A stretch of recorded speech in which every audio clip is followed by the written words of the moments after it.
Pastaneye girerseniz ortalığın müthiş bir galeta kokusu alır ya ve sizin acayip canınız çeker. Ya da böyle eskiden kapı kapı dolaşıp böyle küçük poşetler içinde o galetaları satan amcalar vardı ya, böyle çayın yanında yediğiniz zaman çıtır çıtır, kıtır kıtır. İşte o galetalardan yapacağız bugün ve yapması çok ama çok kolay bir tarif. Gramajlara uyduğunuz zaman olağanüstü güzel bir sonuç alacaksınız. Buyurun, tezgahta başlıyoruz. Yarım kilo kadar unu tezgaha döküyoruz. Ortasını bir havuz olacak vaziyette açıyoruz. 250 mililitre suyu havuzun içine döküyoruz. İçerisine 10 gram kuru maya, 1 yemek kaşığı toz şeker ilave ediyoruz. 100 gram erimiş tereyağını da en son olarak bunların içerisine transfer ediyoruz. 2 dolu tutam tuzu şöyle unun kenarından gezdiriyoruz ve bir çatalla unu içerideki sıvı malzemeyle yavaş yavaş karıştırıyoruz.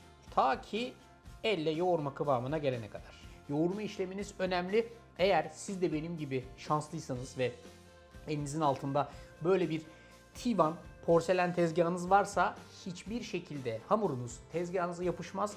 Genel olarak soğuk bir yapısı olduğundan dolayı da bu tip hamur yoğurma işlerinde inanılmaz iyi bir etki ortaya çıkartır.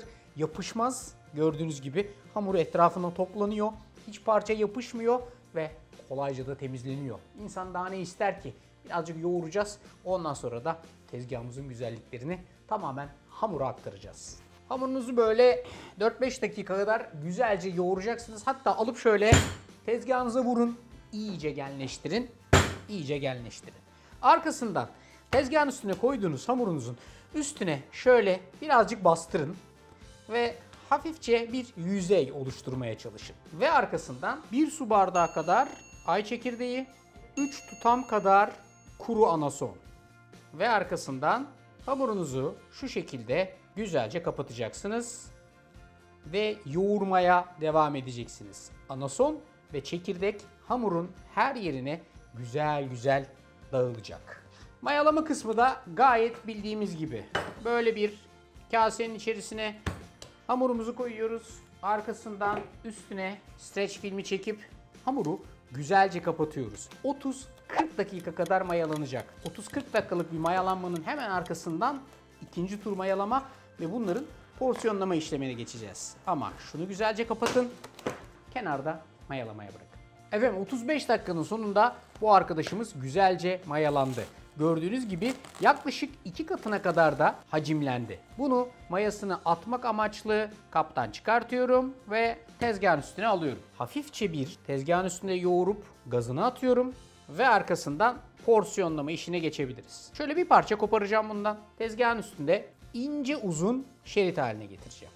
Hamurun kalınlığı şu an bir parmaktan birazcık daha kalın ama çok da öyle aşırı mübalağalı bir kalınlıkta değil. Bundan şu şekilde küçük küçük parçalar kesmenizi istiyorum. Bu kestiğiniz parçaları fırın tepsisinin üstüne serdiğiniz bir yağlı kağıdın üzerine alıyorsunuz ve tepsinin üstünü iyice doldurduktan sonra üstüne bir tane torşonla kapatıp yaklaşık bir 10 dakika kadar tepsi mayalanması için bekliyorsunuz. 10 dakikanın sonunda koyduğunuz kısmen küçük olan hamurlar tepsinin içinde bile birazcık büyümüş ve şişmiş. Görüntü bu. Gidiyoruz fırına. 200 dereceye önceden ısıtılmış fırında, fanlı ayarda yaklaşık 25-30 dakika kadar pişecek bu arkadaşlar. Başka hiçbir şey sürmeyeceksiniz. Bu şekilde 25-30 dakika kadar pişireceksiniz. Pişirdikten sonra çıkartacaksınız ve iyice soğutacaksınız. Unutmayın, bunlar ne kadar soğursa o kadar sertleşir ve ısırdığınızda kıtır kıtır, çıtır çıtır bir form alır. Birazcık soğutun, sabır. İyice soğumasını bekleyeceksiniz ve ilk ısırığı çıtırdatarak alacaksınız. Takriben şöyle. Mükemmel kıvamlı bir galeta. 10 numara 5 yıldız. O hastanelerde, fırınlarda veya böyle kapı kapı gezen amcaların yaptığı gibi. Yapın, pişman olmayacaksınız. Güzel tezgah, güzel galeta. Tarifi deneyin, mutlaka uygulayın ve yorumlara aşağı yazın. Hepinize afiyet olsun. Çıtırtılı günler.